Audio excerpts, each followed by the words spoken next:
بسم اللہ الرحمن الرحیم۔ آج اس ویڈیو میں ہم جانیں گے روزے کے وہ مسائل جو عموماً ہر ایک بندے کو درپیش ہوتے ہیں حالت روزے میں۔ تو ان مسائل کے حوالے سے ہم جانیں گے، جس طرح کہ آنکھوں میں سرما لگانا، آنکھوں میں ڈراپس وغیرہ کا استعمال کرنا یا کاجل کا استعمال کرنا، کان میں دوائی ڈالنا، ناک میں دوائی ڈالنا، ٹوتھ پیسٹ کا استعمال کرنا، انجیکشن لگوانا، انسولین کے انجیکشن لگوانا، طاقت کے انجیکشن لگوانا یا ڈرپس وغیرہ کا استعمال کرنا۔ اسی طرح دیگر جو مسائل ہیں، بلڈ ٹیسٹ کرواتا ہے اس حوالے سے بھی، اور دیگر جو مسائل ہیں اس حوالے سے آج ہم ڈسکس کریں گے۔ تو سب سے پہلے کہ روزے کی حالت میں آنکھوں میں سرما وغیرہ لگانا یا ڈراپس وغیرہ کا استعمال کرنا، تو فقہاء کرام فرماتے ہیں کہ آنکھوں میں ڈراپس یا سرمے کا استعمال کیا جا سکتا ہے، اس سے روزہ نہیں ٹوٹتا آپ کا۔ کہ آقا علیہ السلام کی حدیث پاک ہے کہ آقا علیہ السلام کے پاس ایک صحابی آئے، عرض کی یا رسول اللہ میری آنکھوں میں درد ہے، شکایت کی انہوں نے آنکھوں کی درد کی۔ تو کملی والے آقا نے فرمایا کہ انہوں نے پھر ساتھ عرض بھی کی یا رسول اللہ کیا میں سرمے کا استعمال کر سکتا ہوں حالانکہ میں روزے کی حالت سے ہوتا ہوں؟ تو حضور نے اجازت دی، حضور نے فرمایا ہاں تم سرمے کا استعمال کر سکتے ہو۔ ام سلمہ فرماتی کہ ایک مرتبہ آقا علیہ السلام 10 محرم الحرام کو جب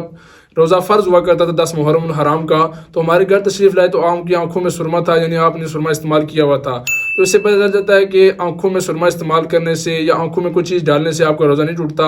یا ڈراپس وغیرہ ڈالیں یا کوئی اور دوائی وغیرہ ڈالیں تو اس سے روزہ نہیں ٹوٹتا۔ ہاں حلق میں آپ کو اس کے اثرات محسوس ہوں یا مل جائیں تو اس سے آپ کا روزہ نہیں ٹوٹے گا، کیونکہ یہ مسامات کے ذریعے آپ کے حلق تک پہنچے ہیں، کسی دوسرے راستے سے ذریعے حلق تک نہیں پہنچے، کیونکہ آنکھوں کا تعلق ڈائریکٹ معدے کے ساتھ نہیں ہے۔ بعض طبیب یہ کہتے ہیں، ڈاکٹر حضرات یہ کہتے ہیں کہ آنکھوں کا تعلق معدے کے ساتھ ہے، لیکن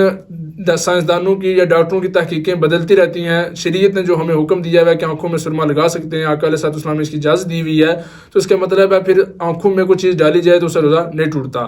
اب دوسرا مسئلہ وہ یہ ہے کہ تیل کے ساتھ مساج کرنا یا بام یا وکس وغیرہ کا استعمال کرنا، تو اس سے بھی فقہاء کرام فرماتے ہیں کہ بام کے ذریعے، وکس کے ذریعے یا تیل کے ذریعے جسم کی مساج کی جائے تو اسے روزہ نہیں ٹوٹتا۔ اب اس کا اگلا مسئلہ وہ یہ ہے کہ کان میں دوائی ڈالنا یا ناک میں دوائی ڈالنا، تو کان اور ناک میں جو دوائی ڈالی جائے گی وہ منفذ اصلی معدے تک پہنچ جاتی ہے اور دماغ تک پہنچ جاتی ہے، اس لیے فقہاء کرام فرماتے ہیں کہ کان میں اور ناک میں اگر ڈراپس وغیرہ یا دوائی وغیرہ استعمال کی جائے تو اس سے آپ کا روزہ ٹوٹ جائے گا۔ تو لہٰذا کان میں دوائی ڈالنے سے اور ناک میں دوائی ڈالنے سے اس میں تھوڑا احتراز کیا جائے، بچا جائے، تاکہ آپ کا روزہ باقی رہ سکے۔ اس سے اگلا مسئلہ یہ ہے کہ انجیکشن لگوانا، حالت روزے میں انجیکشن لگوانا یا ڈرپس وغیرہ کا استعمال کرنا یا ڈرپس وغیرہ لگانا، تو اس حوالے سے فقہاء کرام فرماتے ہیں کہ انجیکشن لگوانے سے روزہ ٹوٹتا نہیں ہے،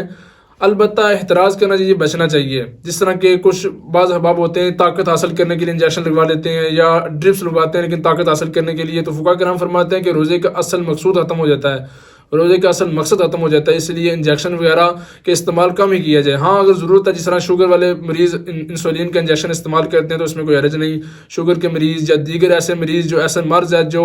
بڑھ سکتا ہے، جس کے بڑھ جانے کا خطرہ ہے، تو ایسے افراد انجیکشن لگوا کر اپنا علاج کروا سکتے ہیں، ان کا روزہ نہیں ٹوٹے گا۔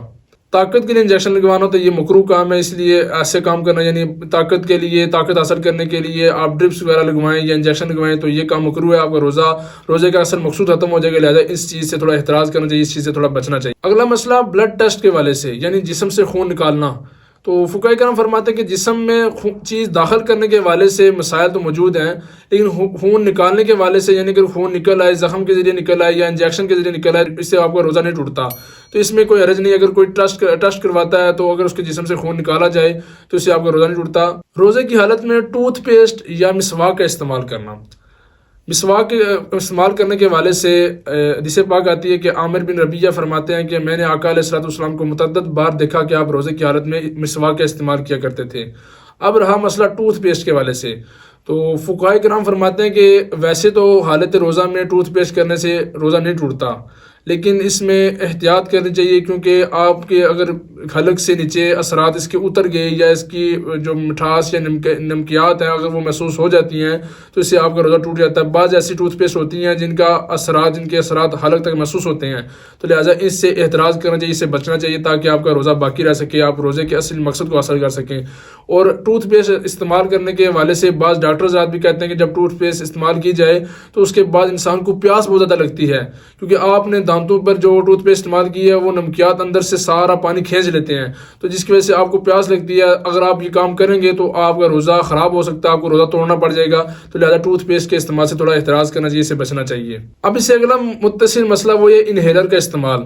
جیسے بعض لوگ ہوتے ہیں جن کو دمے کی تکلیف ہوتی ہے وہ انہیلر کا استعمال کرتے ہیں، تو انہیلر کے استعمال کے حوالے سے فقہاء کرام فرماتے ہیں کہ اس سے روزہ ٹوٹ جاتا ہے، کیونکہ اس میں دوائی کے اثرات، دوائی کے ذرات ہوتے ہیں جو انسان کے اندر داخل ہوتے ہیں، منہ کے ذریعے، ناک کے ذریعے داخل ہوتے ہیں. تو کہتے ہیں کہ انہیلر کے ذریعے آپ کا روزہ ٹوٹ جائے گا، لہٰذا اس کے استعمال سے احتراز کرنا چاہیے. ہاں اگر تکلیف زیادہ ہے تو پھر آپ روزہ توڑ سکتے ہیں. یعنی آپ روزہ، اگر آپ تکلیف یا آپ کا مرض بڑھ رہا ہے، یعنی کافی حد تک پہنچ چکا ہے، اگر آپ نے انہیلر استعمال نہ کیا تو آپ زیادہ تکلیف میں، یعنی آپ کا مرض مزید بڑھ سکتا ہے، تو آپ پھر انہیلر کا استعمال کر لیں، تو اس میں بعض میں اس روزے کی قضا کر لیں، آپ پر کفارہ بھی لازم نہیں ہوگا.